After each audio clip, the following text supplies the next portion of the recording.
Today, we're continuing our six-part series with the Pay Equity Office. And so far, we've explored the how and why of pay equity, the gender wage gap in Ontario, pay equity versus equal pay, and the gender pension gap. Today, we're focusing on navigating the system so that it works for you. Welcome back, Kadie, to What She Said. It's great to be here. Thank you. Kadie, Ontario has one of the most robust legislative landscapes that protects employees, especially as it relates to pay equity. Can you tell us a little bit more about that? Absolutely. And I know you have a Canadian listener base, so I'll try to speak to the Canadian context a bit later. But just to start, Ontario, as you said, has a really robust legislative landscape. And we have several policy frameworks that actually protect employees from various workplace discrimination. So I know, talking about policy frameworks is really boring and awful, but I think it's really important for, anybody who's working in Ontario, especially working women or racialized individuals or any of the sort of equity seeking groups, to really understand what policy and laws are available for them. So, I'll talk about Ontario, then we can get into the other provinces.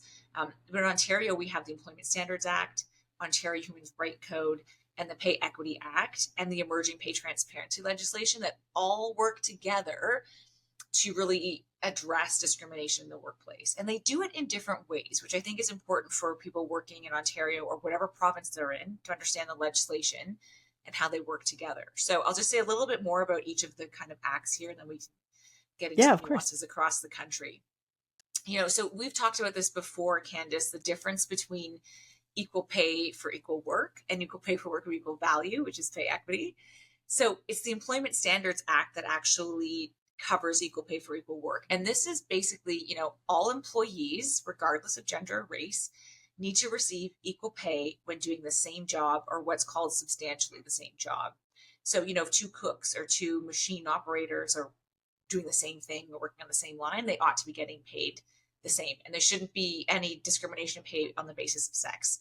And, the Employment Standard Act goes into a lot of detail about this, but essentially, if people require the same skill, effort, responsibility, or their work is in similar working conditions, they have to be paid the same amount.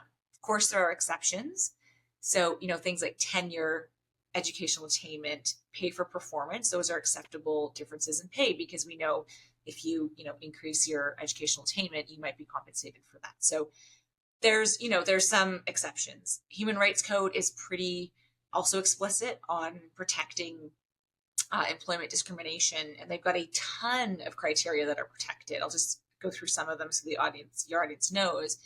But you cannot be discriminated for employment based on, race, ancestry, place of origin, color, ethnic origin, citizenship, creed, sex, sexual orientation, gender identity, gender expression, disability, age, marital status, family status, or record of offenses. So like the Human Rights Code's fairly robust. There's a lot of protection there. And then finally, the Pay Equity Act, which you and I have talked about a lot. You can direct your listeners to where to go on a deep dive on that. Absolutely. But, that's also the equal pay for work of equal value, where we really try to get at the differences in pay based on pure gender discrimination. So you can see in Ontario, there's a lot. And of course, finally, pay transparency is emerging as another tool. Now it's a little different. It forces employers to show pay ranges, but it helps individuals who are maybe marginalized or receiving less pay understand what that job is worth. So, how does Ontario's legislative framework for pay equity compare to other provinces across the country? Well, as we said from the start, Ontario is the most robust, having, 4 or 5 different pieces of legislation that cover this. You'll see, all provinces and territories actually have a human rights code that addresses sex-based discrimination. So wherever you are in Canada, you are covered by discrimination based on sex in terms of the labor market. And this is sort of like the bare minimum and basic, right? Like we all need a human rights code and this should be covered. In fact, though, it's interesting, Vancouver and Alberta are 2 provinces that only use the Human Rights Code to address gender-based pay discrimination. So all other provinces except Vancouver and Alberta, they have some kind of policies or tools in addition to the Human Rights Code. But Human Rights Code is your basic. Yellowknife, Nunavut, Saskatchewan, Manitoba, and Newfoundland, and of course, Ontario. We have employment standard acts that address equal pay to even more extent. And then, the next level is provinces like Manitoba, Nova Scotia, New Brunswick, PEI, which have pay equity legislation, which is the equal pay for work of equal value. Um, the challenge with those provinces, though, is that legislation only applies to the public sector. And as you know, in Ontario, we've talked about this, in Ontario and Quebec, in addition to all of these things, human rights, employment standards, uh, we cover the private sector in terms of pay equity. So there's a lot of policy here and legislation, regulating the labor market to protect employees. So you can really see, though, it varies across the country. And I think the best option for workers is really to educate themselves on what protections are available to them if they think that they're facing sex-based discrimination at work. So in Ontario, if there are workers that feel they are not receiving equal pay for work of equal value or experiencing pay discrimination, where can they go for help? It's a good question, and I'll speak to some of the Ontario stuff, but I will put the caveat in that, like, for your listeners across the country, there will likely be analogous organizations in their province that they can find. So, for instance, if somebody wants to use the Human Rights Code to address issues of pay discrimination based on any prohibited grounds like gender, race, or sexual orientation, all of those things, there's going to be a similar process in Ontario. You can go to the Human Rights Tribunal and file an application, and you can submit it online, in mail, or person. It's quite accessible. And then there's a timeline that follows. There's usually a mediation, trying to resolve the issue before it goes to a formal hearing with your employer. Then if that doesn't work, there's a hearing, and then the tribunal will make a decision. So, those human rights codes exist in all the provinces. So that's like a basic process that anyone has available to them, is to go to a tribunal in their province and to file a complaint. In Ontario, with the Employment Standard Act, and any other province that has something analogous to the Employment Standard Act, it's going to be a similar process. In Ontario, it's the Ministry of Labor, where actually employees can file employment standards claim form, and you can find that on the Ministry of Labor website.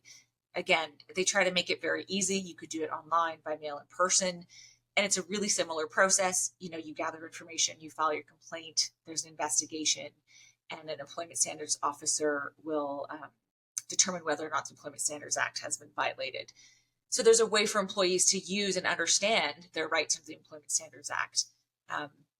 Same with the Pay Equity Office. We've talked about this before. If somebody feels that they are not getting equal pay for work of equal value, they can contact our office and actually put in an application or file a complaint. And then we have similar process, an investigation, and ideally a resolution. So, these things are complicated processes, and I understand that, employees get very frustrated with government because there's so many, right? Like when you think about in Ontario, you can go understanding the difference between employment standards, Human Rights Code, Pay Equity Act, Pay Transparency, all of the recent Worker for Workers Act. It is confusing. So I think the best thing here is knowledge is power for employees. It's incumbent on the government and the employer to educate their workforce on their rights, but I think it's equally incumbent on the employee to educate themselves on what's out there to defend their rights when it comes to especially pay and pay discrimination, if they feel that that's been happening to them. Well, I think this is an excellent way to actually wrap up this interview today, is about educating. So the Ontario Pay Equity Office, what resources do you offer to employees and employers to educate themselves and learn more? I love that you asked that question, because when you come to our website, we intentionally designed it so you can click I work in Ontario or I hire in Ontario, because it's different types of information. Employers have a regulation that they are obligated and obliged to follow. So the resources for employers are very much focused on helping them comply with the act and what they need to do to be in alignment with the law.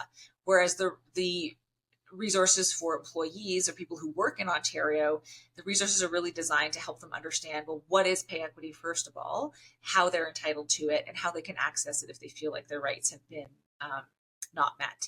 So I'm glad you asked that, because on our website it's very clear. You go payequity.gov.on.ca. That's a long one. You can put it in the show notes. And you can click, I work here, I work in Ontario, I hire in Ontario. To make it very clear, that distinction, and to give the resources that are going to, appeal to that audience. All right, wonderful. Kadie, thank you so much for joining me today. As always, lots of information for people to sit and think through. And of course, I'm looking forward to our last interview, which is coming up in August. So thank you so much. Thank you.